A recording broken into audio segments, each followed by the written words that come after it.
it's all well and good where you like, you know your content and you've practiced. Okay, it's a really important thing I'm gonna go back to and say that when you practice standing up. If you're gonna be speaking standing up, practice standing up. Practice is not like, you know, oh, I got my script on my phone and I'm like this, that's not practice. That's like learning maybe a few facts, a few pieces of material, but actual practice is standing up and imagining that you're in a room this size, or actually practicing in this room, because you could probably get in on weekends or whatever, and projecting to this many people that are this far away. So you probably don't have Beanie Babies anymore. Some of you may have pyramids in your dorm rooms, I don't know. You practice to like the stuff. You imagine that everything around is your audience and that you have to reach them. And so you're practicing at normal rate, not like, okay, I'm done. That's not practice. Make it as real as possible, including that projection. And that leads to what do you do with your body, right? Because how many of you have had that experience of like, you know, you're totally normal, everything's fine, and then you get up, and all of a sudden your body's like, what the hell do I do? Like, where do my hands go, right? You wonder, like, what happens with these? Do you know that meme that went around like 6 months ago, or like the what are those meme? Okay. It's more like junior high school stuff. So there's just memes like, what are those? And that's the feeling that you get. Like, where did these things come from? And what do I do with them, right? Because I thought they were fine and they do good shit, but then all of a sudden when I get in front of people, I don't know what to do with them. Have you had that experience? Mm-hmm. Or you've seen people have that experience. So what do we tend to do to hide them? Or like, what do our hands do? What are the weird things that our hands do? Okay, that's one of them. Get under control this way. What else?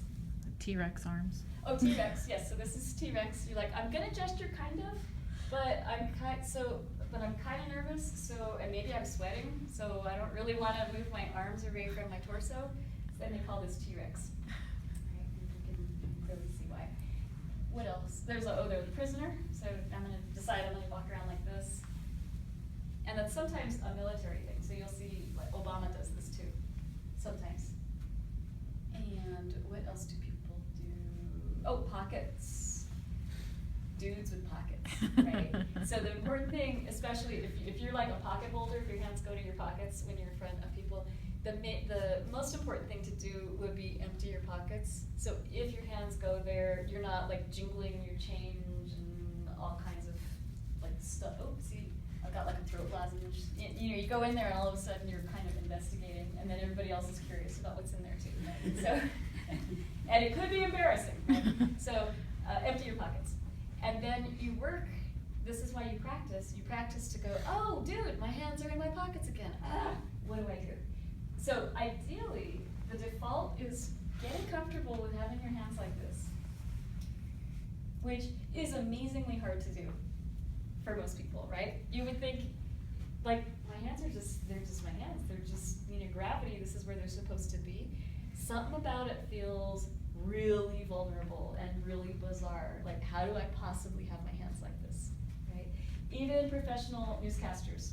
So you'll see them, like the weather guys, or anytime they do like a whole body thing where they have to stand up, most of them still have like a piece of paper or something in their hands, because they don't even do anything with it. It's a prop, so that their hand is busy. It's really funny. So the main thing is just to walk around and get comfortable doing this. It's crazy.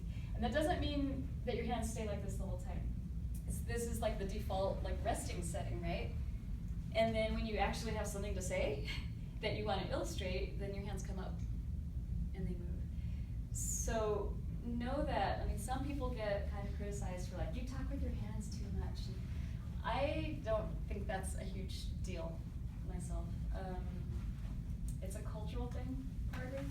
And if you have a lot of energy and if you're really expressive and you try not to talk with your hands, you're gonna get weird in other ways, I guarantee you. Because it's like you have to have some outlet for that energy. And so if you're an expressive person and you talk with your hands, I would just say go for it and be yourself.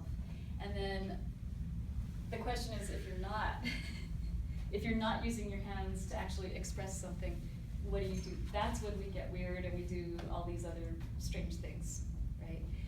The tricky thing is that we think we know what a speaker is thinking and feeling. So right now, my hands are kind of cold, so, and this is kind of comfortable. I'm not super nervous or anything, but what have you been told this looks like? If I keep my arms like this the whole time?